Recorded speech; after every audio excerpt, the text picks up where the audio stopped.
जय हिंद जय भारत दोस्तों। साइंस एकेडमी के यूट्यूब चैनल पर आप सभी का स्वागत है। 10th क्लास के साइंस के चैप्टर 1 के भाग 1 और भाग 2 में करके सभी को पूरी तरह से कंप्लीट कर दिए हैं।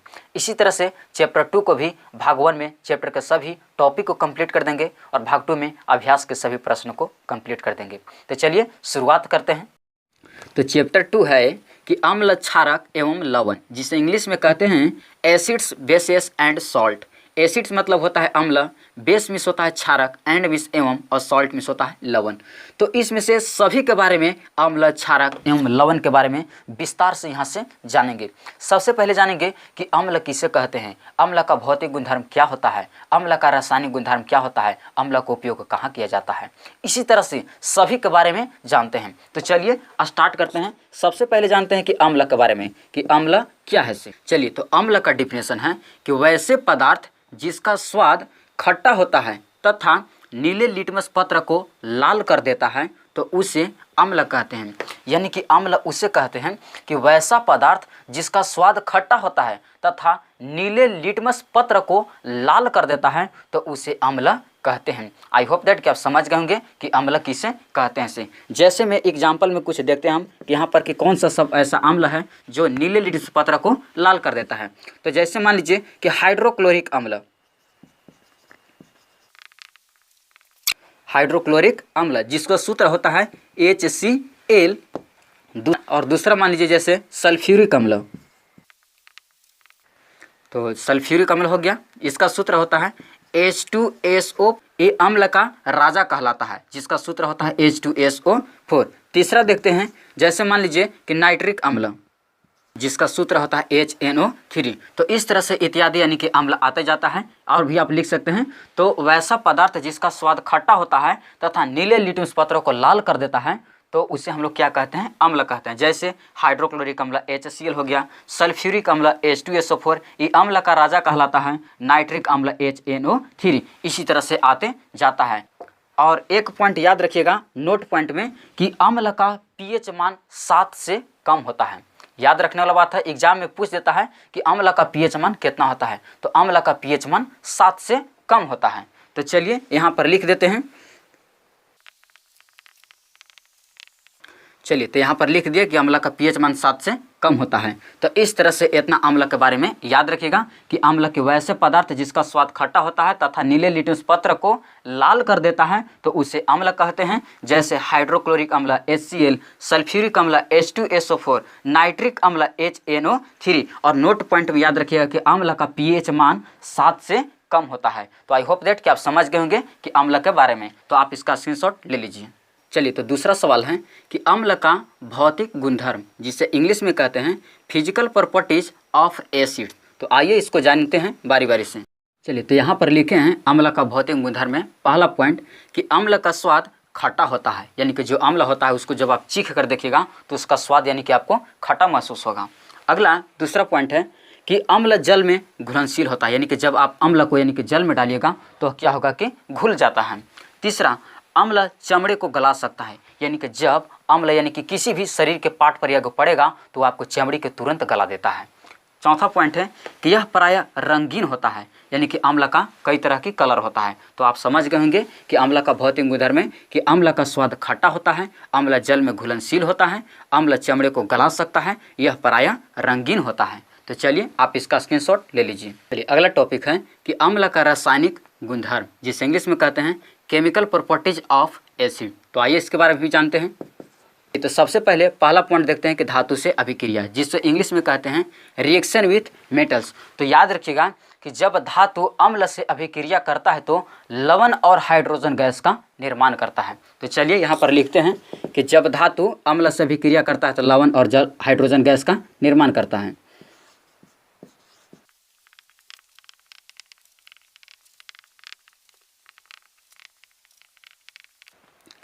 चलिए, तो लिख दिए हैं कि जब अम्ल धातु से अभिक्रिया करता है तो लवण और हाइड्रोजन गैस का निर्माण करता है।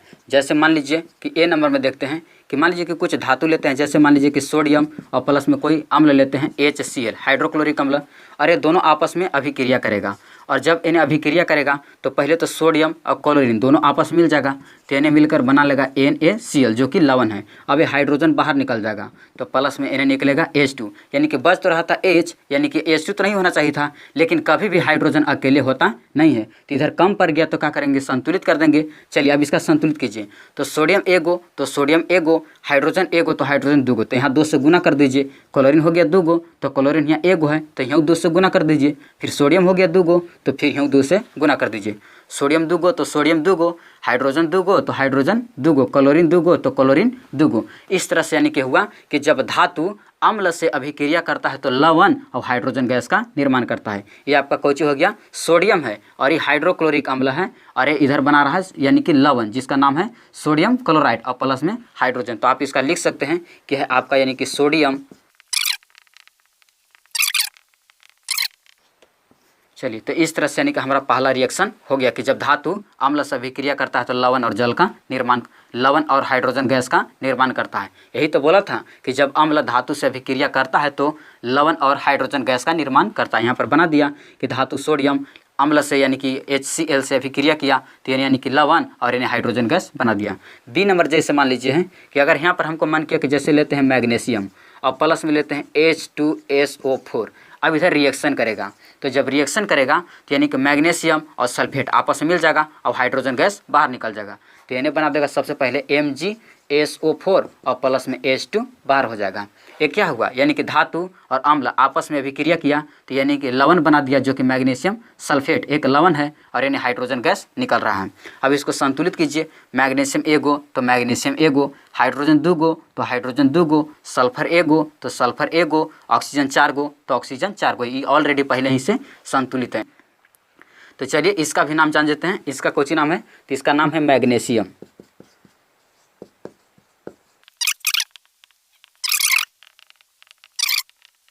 इस तरह से यानी कि धातु अम्ल से अभिक्रिया करता है तो लवण और हाइड्रोजन गैस का निर्माण करता है। आई होप दैट कि आप समझ गए होंगे कि यानी कि अम्ल का रासायनिक गुणधर्म किस तरह से होता है। चलिए आप इतना के पहले स्क्रीनशॉट ले लीजिए।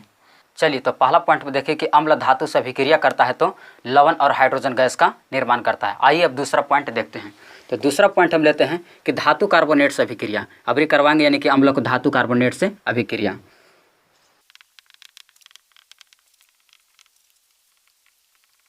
चलिए तो यहाँ पर लिख दिए कि धातु कार्बोनेट से अभिक्रिया, जिसे इंग्लिश में कहते हैं रिएक्शन विथ मेटालिक कार्बोनेट।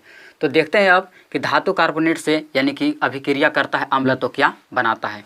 तो याद रखना है कि जब अम्ल धातु कार्बोनेट से अभिक्रिया करता है तो लवण जल और कार्बन डाइऑक्साइड का निर्माण करता है, यही बात याद रखना है। तो चलिए इसको हम लिख देते हैं।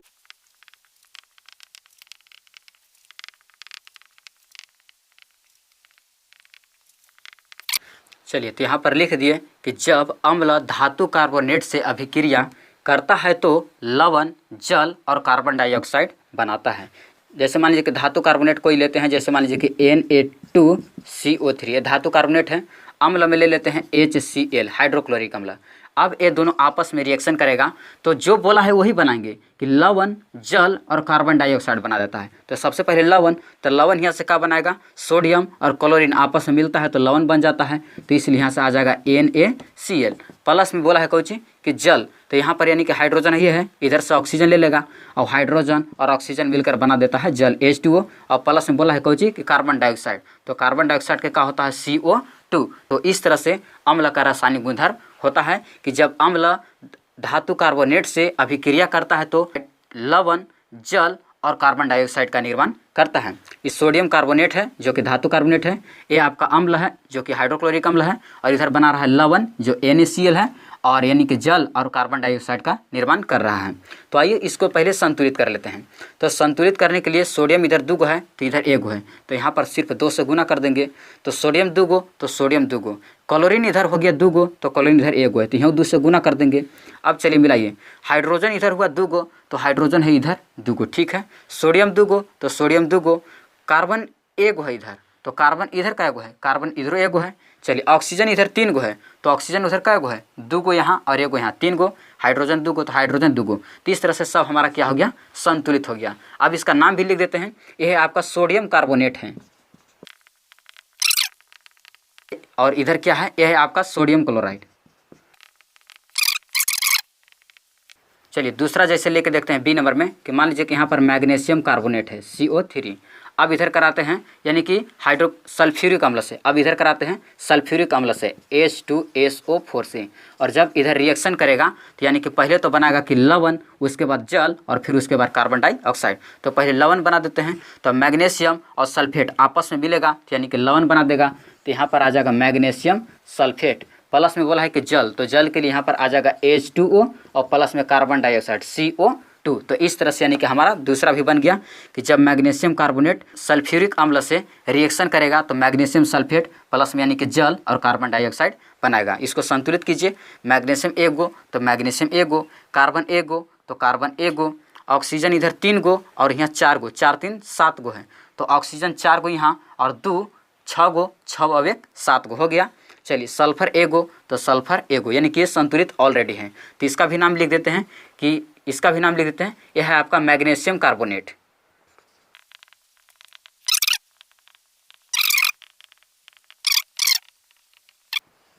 चलिए तो इस तरह से यानी कि हमारा दूसरा भी हो गया। एक और लेकर आपको दिखा दे रहे हैं यानी कि सी नंबर। चलिए तो तीसरा आप लोग को जैसे करवा कर दिखा देते हैं कि कैल्शियम कार्बोनेट है COC3। अब इन्हें आपस में अभिक्रिया करेगा मान लीजिए कि नाइट्रिक अम्ल से HNO3। तो जब कैल्शियम कार्बोनेट नाइट्रिक अम्ल HNO3 से रिएक्शन करेगा तो पहले तो यानी कि लवण बना देगा। तो लवण यानी कि कैल्शियम और NO3 यानी कि नाइट्रिक दोनों आपस में मिलेगा तो यानी कि कैल्शियम कार्बोनेट कैल्शियम नाइट्रेट हो जाएगा। तो यहाँ पर बना CaNO3 का हो जाएगा हॉल 2, क्योंकि इसका वैलेंसी तो 2 होता है तो यहाँ पर चलाएगा। अब प्लस में बोला है कि जल, तो जल यहाँ पर लिख देते हैं कि H2O और प्लस में कार्बन डाइऑक्साइड CO2। तो इस तरह से यानी कि तीसरा जब रिएक्शन लिए कि कैल्शियम कार्बोनेट को यानी कि नाइट्रिक अम्ल HNO3 से अभिक्रिया करवाएं तो कैल्शियम नाइट्रेट बना दिया और कैल्शियम नाइट्रेट और प्लस में जल और कार्बन डाइऑक्साइड बन रहा है। तो इसको संतुलित करके देख लीजिए, कैल्शियम 1 गो तो कैल्शियम 1 गो, कार्बन 1 गो तो कार्बन है अभी आपको यहाँ पर 1 गो है, ठीक है। हाइड्रोजन है 1 गो तो हाइड्रोजन इधर है 2 गो, तो क्या कीजिए कि यहाँ पर 2 से गुना कर दीजिए। चलिए तो 2 से जब गुना कीजिएगा तो हाइड्रोजन है 2 गो, नाइट्रोजन हो गया 2 गो, तो नाइट्रोजन है आपका क्या गो 2 से, क्योंकि यहाँ ई ऑलरेडी NO2 दोनों के लिए है A2, तो नाइट्रोजन है आपका 2 गो है। अब मिलाते हैं ऑक्सीजन के, तो ऑक्सीजन 3 और 3 से यहाँ गुना हुआ है तो 3 दूना के 6, 6 और 3 हो गया 9, तो ये नहीं क्या हो रहा है, तो यहाँ है पहले 3 और 3 दूना को होगा यहाँ से 6, तो 3 दूना का 6, 6 7, 7 और 2 9 गो। तो इस तरह से यानी कि सभी हमारा क्या हो गया कि संतुलित हो गया। जैसे कैल्शियम कार्बोनेट नाइट्रिक अम्ल से यानी कि अभिक्रिया किया तो यानी कैल्शियम नाइट्रेट बना दिया जो कि लवण है और जल और हाइड्रोजन गैस निकल रहा है। तो इसका आप नाम लिख सकते हैं कि कैल्शियम कार्बोनेट है, ये नाइट्रिक अम्ल है, एक इधर लवण यानी कि कैल्शियम नाइट्रेट बना रहा है, ये जल और कौन है कार्बन डाइऑक्साइड। तो इस तरह से यानी कि हमारा कंप्लीट हो गया। अब इस तरह से यानी कि अम्ल का रासायनिक गुणधर्म 2 को देखें कि धातु से अभिक्रिया और धातु कार्बोनेट से अभिक्रिया। चलिए अब तीसरा भी लेकर देखते हैं, इसका आप स्क्रीनशॉट ले लीजिए। चलिए तो अम्ल का रासायनिक गुणधर्म में अब तीसरा भी पॉइंट देख लेते हैं। तीसरा पॉइंट में देख लेते हैं कि जब अम्ल क्षारक से अभिक्रिया करता है तो क्या बनाता है। तो लिखते हैं कि चलिए तो हेडिंग डाल दिए कि क्षारक से अभिक्रिया, जिसे इंग्लिश में कहते हैं रिएक्शन विथ बेसिस। तो याद रखिएगा कि जब क्षारक अम्ल से अभिक्रिया करता है तो लवण और जल का निर्माण करता है, बस इतने याद रखना है। चलिए तो लिखते हैं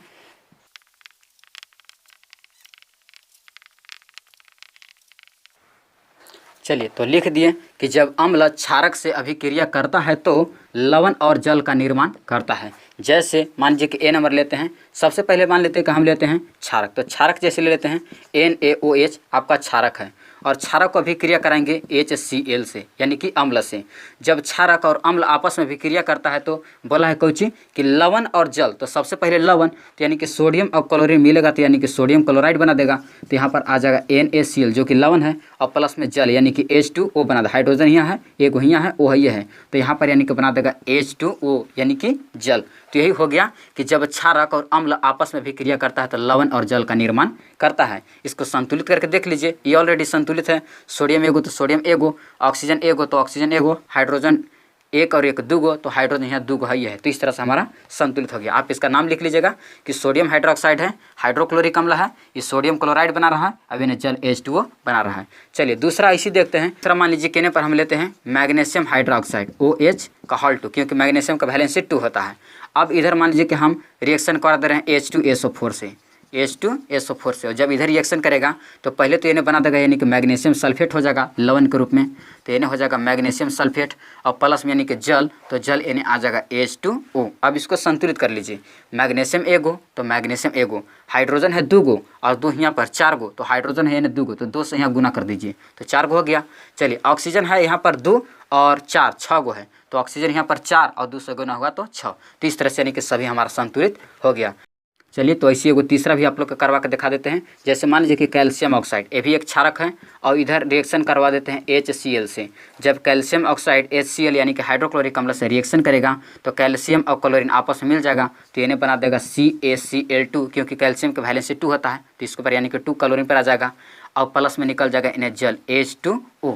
अब इसको संतुलित कीजिए, कैल्शियम एगो तो कैल्शियम एगो, ऑक्सीजन एगो तो ऑक्सीजन एगो, हाइड्रोजन एगो तो हाइड्रोजन 2 गो, तो क्या कीजिए कि यहाँ पर 2 से गुना कर दीजिए, तो हाइड्रोजन 2 गो हो गया, तो क्लोरीन 2 गो, तो इधर क्लोरीन यानी कि 2 गो, सब हमारा पुर गया। तो इस तरह से यानी कि क्षारक से अभिक्रिया जब अम्ल रिएक्शन करता है, तो जब अम्ल क्षारक से अभिक्रिया करता है तो लवण और जल का निर्माण होता है। तो इस तरह से यानी कि हम सब अम्ल और क्षारक को आपस में अभिक्रिया करवा रहे थे, तो यानी लवण और यानी कि जल के रूप में हमको प्राप्त हो रहा था। तो आई होप दैट कि आप समझ गए होंगे कि जब क्षारक अम्ल से अभिक्रिया करता है तो लवण और जल का निर्माण करता है। आप इसका स्क्रीनशॉट ले लीजिए। चलिए तो अम्ल का रासायनिक गुणधर्म में चौथा पॉइंट और पांचवा पॉइंट लास्ट कर देते हैं। तो जैसे चौथा पॉइंट है कि अम्ल का जलीय विलयन विद्युत का सुचालक होता है, ये भी एक रासायनिक गुणधर्म है। यानी कि जब अम्ल जल में घुलेगा तो यानी कि क्या होता है कि विद्युत के सुचालक होता है, यानी कि जब अम्ल में यानी कि करंट प्रवाहित कीजिएगा तो उसमें क्या होता है कि करंट प्रवाहित हो जाता है। अगला कि अम्ल जल में घुलकर हाइड्रोजन आयन प्रदान करता है, यानी कि जब अम्ल को जल में यानी कि घुलाइएगा तो H+ आयन प्रदान करता है। जैसे में मान लीजिए कि यहाँ पर हम लेते हैं कि HCl, ये हाइड्रोक्लोरिक अम्ल है, इसको क्या करेंगे कि इसमें हम जल प्रवाहित करेंगे यानी कि H2O, एक में जल जब प्रवाहित करेंगे तो क्या होगा कि H अलग निकल जाएगा प्लस के रूप में और Cl अलग निकल जाएगा माइनस के रूप में। तो इस तरह से यानी कि अम्ल जल में घुलकर हाइड्रोजन आयन प्रदान करता है, यानी कि H+ दे रहा है। फिर इसी तरह से मान लीजिए कि अगर हम लेते हैं यहाँ पर, जैसे मान लीजिए कि H2SO4 है और यानी कि जल इसमें प्रवाहित करेंगे H2O के रूप में। जब प्रवाहित कीजिएगा तो हाइड्रोजन पर यानी कि चार्ज पहले तो प्लस रहबे करेगा और प्लस में जो SO4 था यानी निकल जाएगा SO4, एक पर यानी कि डबल माइनस बना देगा। क्यों? क्योंकि हाइड्रोजन इधर 2 गो है तो हाइड्रोजन इधर तो 1 गो है, तो क्या करें सबसे पहले कि यहाँ पर 2 गो गुना करेंगे, तो 1 गो प्लस यानी कि 2 गो लग गया तो 2 गो प्लस एक ऊपर हो गया और सल्फेट के पास भी डबल माइनस होगा। तो इस तरह से यानी कि अम्ल जल में घुलकर हाइड्रोजन आयन प्रदान करता है। और इस तरह से यानी कि अम्ल का रासायनिक गुणधर्म पूरी तरह से समाप्त कर दिए।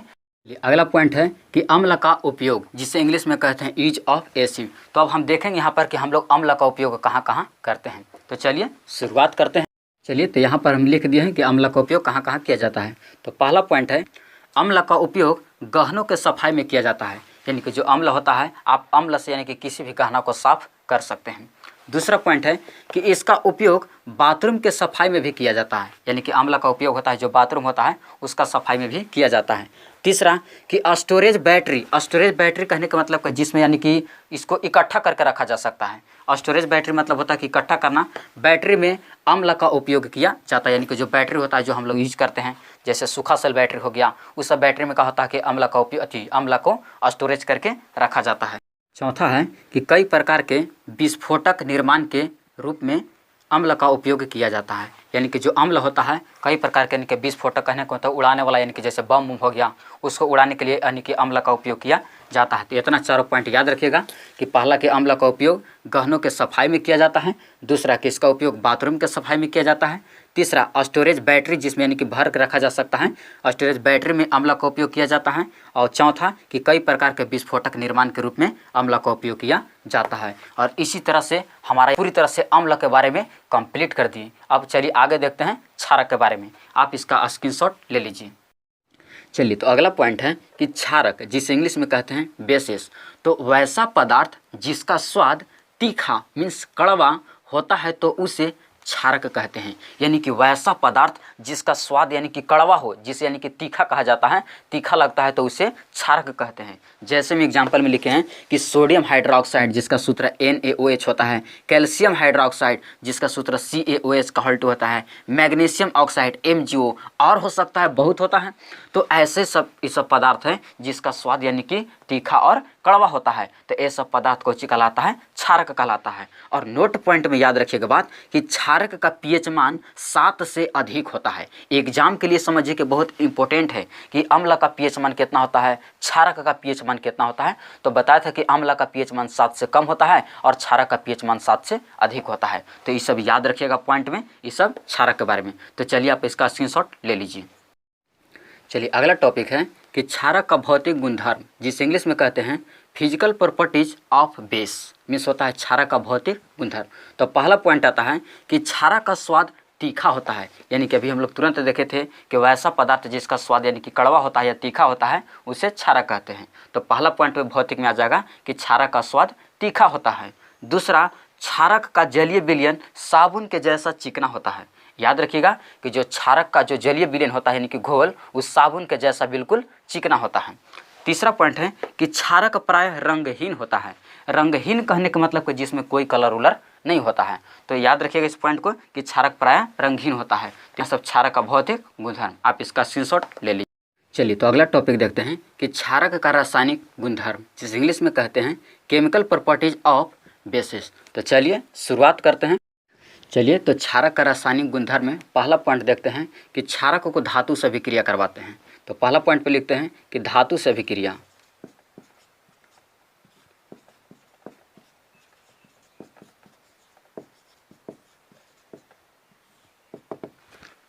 तो याद रखिएगा कि जब धातु क्षारक से अभिक्रिया करता है तो लवण और हाइड्रोजन गैस का निर्माण करता है। चलिए तो यहाँ पर लिखते हैं धातु से अभिक्रिया।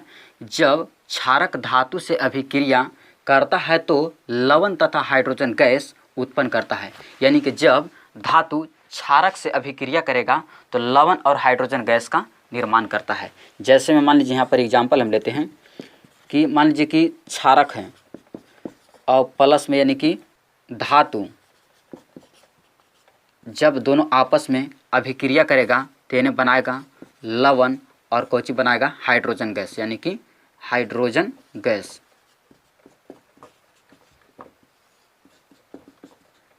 चलिए तो इसको तो सजा दिए कि क्षारक और प्लस में धातु जब दोनों में आपस मिलेगा तो यानी कि लवण और हाइड्रोजन गैस को मुक्त कर देगा, यानी कि उत्पन्न करेगा। तो चलिए यहाँ पर एग्जाम्पल लेते हैं। जैसे मान लीजिए कि क्षारक में हम लेते हैं सोडियम हाइड्रोक्साइड, सोडियम हाइड्रोक्साइड जो कि एक्वस है। और धातु में जैसे मान लीजिए कि हम जिंक लेते हैं Zn जो कि सॉलिड है। अब जब इन्हें आपस में रिएक्शन करेगा तो बोल रहा है कि लवण, तो लवण किस तरह से बनाएगा, Na2ZnO का हॉल2 बना देगा, जिसका नाम यानी कि सोडियम जिंकेट हो जाएगा। ये एक लवण है और जो कि आपका कोची है ई एक्वस है। अब क्या होगा कि एक्वस और प्लस में कोची बोला है कि हाइड्रोजन गैस, यानी कि H2 गैस को कोची करता है कि मुक्त करता है। तो इस तरह से यानी कि क्षारक जब धातु से अभिक्रिया करेगा तो यानी कि लवण जिसका नाम यानी कि सोडियम जिंकेट है और यानी कि हाइड्रोजन गैस, आप इसका लिख सकते हैं कि आपका ये सोडियम हाइड्रोक्साइड है। तो लिख देते हैं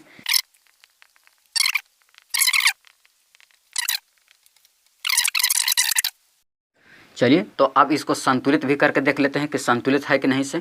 तो सोडियम एगो, तो सोडियम यहाँ पर दूगो है, तो सबसे पहले क्या करेंगे कि 2 से ही गुना कर देंगे। चलिए तो सोडियम दूगो हो गया, तो सोडियम दूगो। ऑक्सीजन यहाँ पर दूगो है और ऑक्सीजन यहाँ पर क्या है, दूगो है। चलिए ठीक है।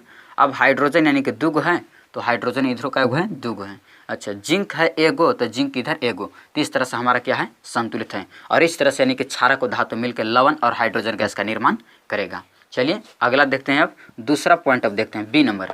चलिए तो दूसरा में देखते हैं। जैसे मान लेते हैं कि फिर यहाँ पर हम सोडियम हाइड्रोक्साइड लेते हैं जो कि एक्वस है, और अभी धातु के जगह पर मान लीजिए कि हम ले लेते हैं एल्युमिनियम Al जो कि सॉलिड है। और जब आपस में रिएक्शन करेगा तो इन्हें आपको बना देगा, यानी कि सबसे पहले तो आ जाएगा कि Na2Al का हो Al और ऑक्सीजन कितना हो जाएगा, 2 हो जाएगा, जिसका नाम हो जाएगा कि सोडियम एल्यूमिनेट हो जाएगा, जो कि आपका यानी कि कोई चीज़ है, लवण है।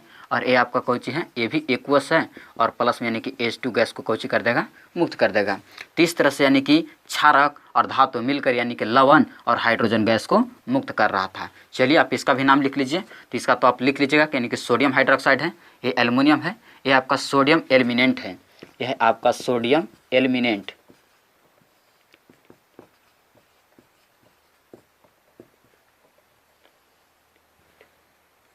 चलिए तो इस तरह से लिख लीजिएगा बाकी सभी का नाम। तो इस तरह से याद रखिएगा, क्षारक जब धातु से अभिक्रिया करेगा तो लवण और हाइड्रोजन गैस का निर्माण होता है। आई होप दैट कि आप समझ गए होंगे। चलिए तो अभी एक हुआ है और अभी हम देखते हैं रिएक्शन करवा के, आप इसका स्क्रीनशॉट ले लीजिए। चलिए तो अब दूसरा पॉइंट में आप करवा देते हैं कि जैसे मान लीजिए कि अम्ल से अभिक्रिया करवा देते हैं, अम्ल से अभिक्रिया।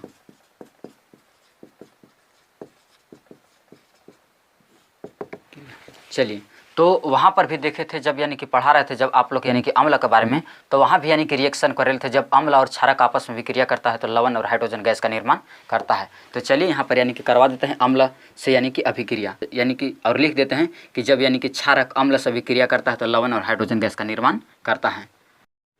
चलिए तो यहाँ पर लिख दिए हैं कि अम्ल से अभिक्रिया, कि जब क्षारक अम्ल से अभिक्रिया करता है तो लवण और जल का निर्माण करता है। जैसे में एग्जाम्पल में देखिएगा, यहाँ पर हम बनाते हैं कि पहले यानी कि बोला है कि क्षारक, तो पहले लिख देते हैं कि क्षारक और प्लस में कोई चीज़ अम्ल, और ये दोनों जब आपस में मिलेगा तो इन्हें यानी कि बनाएगा कोई चीज़ आपका लवण और जल। तो यहाँ पर लिख देते हैं कि लवण और प्लस में बना देता है यानी कि जल।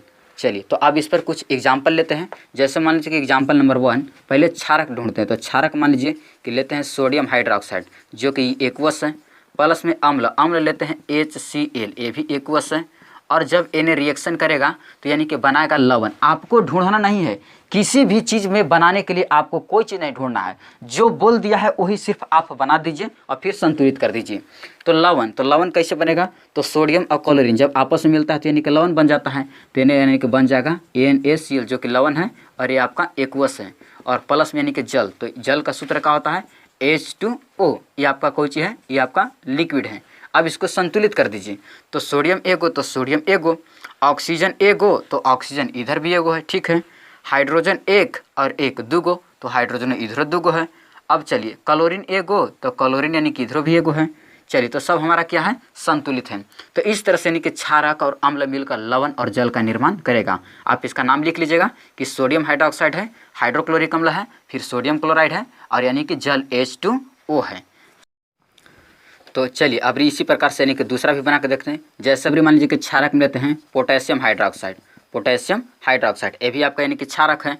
अब क्या करेंगे कि जो कि एक्वस है, अब रिएक्शन करवाएंगे एकरा। अब मान लीजिए कि अम्ल का जगह पर लेते हैं H2SO4 जो कि सल्फ्यूरिक अम्ल है, और ये भी आपका एक्वस है। अब इन्हें यानी कि रिएक्शन करेगा, और रिएक्शन करेगा तो यानी कि पोटेशियम और यानी कि सल्फेट आपस में मिल जाएगा। तो यहाँ पर बन जाएगा यानी कि KSO4 जो कि आपका एक्वस हो गया, और प्लस में बना देगा H2O यानी कि जल है जो कि लिक्विड है। तो इस तरह से यानी कि जब यानी कि पोटेशियम हाइड्रोक्साइड और सल्फ्यूरिक अम्ल दोनों आपस में मिलेगा तो यानी कि लवण यानी कि पोटेशियम सल्फेट और यानी कि जल H2O बना देगा। तो आई होप दैट कि आप समझ गए होंगे कि अम्ल से अभिक्रिया करता है तो यानी कि लवण, और यानी कि जब क्षारक अम्ल से अभिक्रिया करता है तो लवण और जल का निर्माण होता है। तो चलिए आप इसका स्क्रीनशॉट ले लीजिए। चलिए तो तीसरा पॉइंट पे देख लेते हैं कि जैसे मान लीजिए कि क्षारक को अधात्विक ऑक्साइड से अभिक्रिया करवा देते हैं। तीसरा में लिखते हैं अधात्विक ऑक्साइड से अभिक्रिया। चलिए तो लिख दिए हैं कि अधात्विक ऑक्साइड से अभिक्रिया, कि जब क्षारक अधात्विक ऑक्साइड से अभिक्रिया करता है तो लवण और जल का निर्माण करता है। यानी कि जब, जैसे में दिखा देते हैं कि क्षारक और प्लस में अधात्विक ऑक्साइड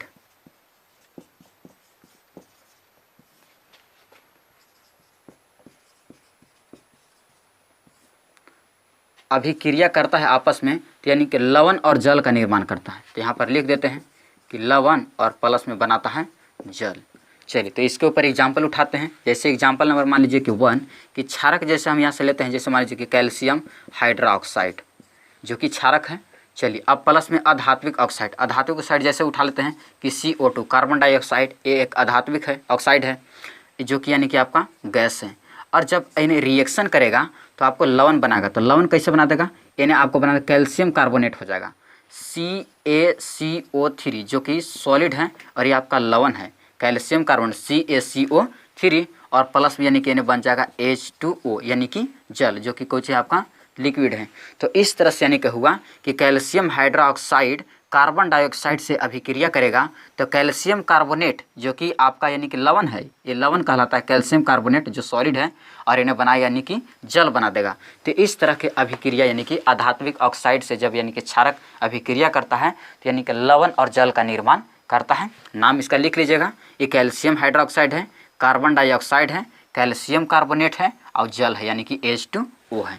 चलिए तो इसी तरह से यानी कि दूसरा एग्जाम्पल लिख देखते हैं। मान लीजिए कि यहाँ पर हम लेते हैं अभी सोडियम हाइड्रोक्साइड जो कि यानी कि क्षारक है, जो कि ये एक्वस है, और प्लस में रिएक्शन करवा देते हैं सल्फर डाइऑक्साइड से SO2 से, ये गैस है, और जब इन्हें रिएक्शन करेगा तो यानी कि हो जाएगा सोडियम सल्फोनेट हो जाएगा, यानी कि पहले बना देगा कि NaSO3 हो जाएगा, और प्लस में यानी कि जो कि यानी कि आपका सॉलिड के रूप में मिलेगा, और प्लस में यानी कि जल H2O यानी कि लिक्विड के रूप में मिलेगा। तो इस तरह से यानी कि हमारा रिएक्शन हो गया कि जब सोडियम हाइड्रोक्साइड सल्फर डाइऑक्साइड से रिएक्शन करेगा तो सोडियम यानी कि सल्फोनेट होगा और प्लस में यानी कि जल निकल जाएगा। तो संतुलित एक बार कर लीजिए, तो यहाँ पर Na2 आ जाएगा, याद रखिएगा यहाँ पर Na2। चलिए अब इसको जब संतुलित कीजिएगा तो सोडियम उधर 2 गो, तो सोडियम यहाँ 2 से गुना करने पड़ेगा, ऑक्सीजन 1 गो, ऑक्सीजन यहाँ से 2 और 2 यानी कि 4 गो, तो हाइड्रोजन है यानी कि ऑक्सीजन है यहाँ पर 2 से गुना हुआ तो 2 गो यहाँ से मिल गया और 2 यहाँ से 4 गो, तो यहाँ कितना हो रहा है 3, 3 और 1 4 गो। चलिए हो गया, हाइड्रोजन यहाँ से 2 गो तो हाइड्रोजन यहाँ से 2 गो, ठीक है। सोडियम 2 गो पुर गया सब, सल्फर 1 गो तो सल्फर 1 गो, चलिए सब पुर गया। तो इस तरह से यानी कि हमारा रिएक्शन सब हो गया, और आई होप दैट कि आप समझ गए होंगे कि यानी कि जब क्षारक अधात्विक ऑक्साइड से अभिक्रिया करता है तो लवण और जल का निर्माण करता है। तो चलिए आप इसका स्क्रीनशॉट ले लीजिए। इसी तरह से चौथा देखते हैं। चलिए तो एक लास्ट ले लिए चौथा, एक पर समाप्त करते हैं क्षारक के रासायनिक गुणधर्म को। तो चौथा है कि क्षारक जल में घुलकर हाइड्रा ऑक्साइड आयन यानी कि OH माइनस प्रदान करता है, यानी कि जब क्षारक जल में घुलेगा तो OH माइनस में यानी कि आयन प्रदान करता है। जैसे मान लीजिए कि सोडियम हाइड्रोक्साइड है, जब इसको जल में घोलें तो सोडियम अलग हो जाएगा और OH यानी कि माइनस में प्रदान कर रहा है। फिर इसी तरह से मैग्नीशियम हाइड्रोक्साइड है, जब इसको जल में घोलें तो मैग्नीशियम अलग निकल गया और यानी कि जल और OH के रूप में आयन माइनस बाहर निकल रहा है। इसी तरह से कैल्शियम हाइड्रोक्साइड को जब जल में घोलें तो कैल्शियम अलग निकल गया और OH यानी कि माइनस में आयन प्रदान कर रहा है। तो इस तरह से यानी कि क्षारक जल में घुलकर हाइड्रा ऑक्साइड आयन प्रदान करता है। और इसी तरह से यानी कि क्षारक का रासायनिक गुणधर्म को अब समाप्त करते हैं, इसी में से न कोई एग्जाम में आ जाएगा। तो चलिए आप इसका स्क्रीनशॉट ले लीजिए। चलिए और लास्ट टॉपिक देखते हैं क्षारक के बारे में कि क्षारक का उपयोग जिसे इंग्लिश में कहते हैं यूज ऑफ बेस। तो पहला पॉइंट है कि जल के शुद्धिकरण के लिए क्षारक का उपयोग किया जाता है, यानी कि हम लोग किसी भी जल को यानी कि जब गंदा हो जाता है तो उसके यदि आपको साफ़ करना है तो उसमें क्षारक का आप प्रयोग कर सकते हैं। दूसरा है कि घर के दीवारों को पोताई के लिए क्षारक का उपयोग किया जाता है, यानी कि क्षारक का उपयोग घर को यानी कि पेंट उंट करने के लिए क्षारक का उपयोग किया जाता है। तीसरा कि पेंट की अम्लीयता को दूर करने के लिए, यानी कि पेट की जो अम्लीयता होता है अंदर जो यानी कि एसिड भर जाता है पेट के अंदर, कि पेट की अम्लीयता को दूर करने के लिए एंटीबायोटिक एसिड के रूप में किया जाता है, यानी कि आप डायरेक्ट इसका नहीं ले सकते हैं, आप इसको यानी कि दवा के रूप में एंटीबायोटिक एसिड के रूप में आप यानी कि पेट की अम्लीयता को दूर करने के लिए इसका उपयोग कर सकते हैं। तो इस तरह से यानी कि क्षारक हमारा पूरी तरह से समाप्त हो गया, आप इसका स्क्रीनशॉट ले लीजिए। चलिए तो इसी तरह से यानी कि अम्ल और क्षारक के बारे में पूरी तरह से हम कंप्लीट कर दिए। अब इसी तरह से लवण के बारे में जानते हैं। चलिए तो स्टार्ट करते हैं लवण से।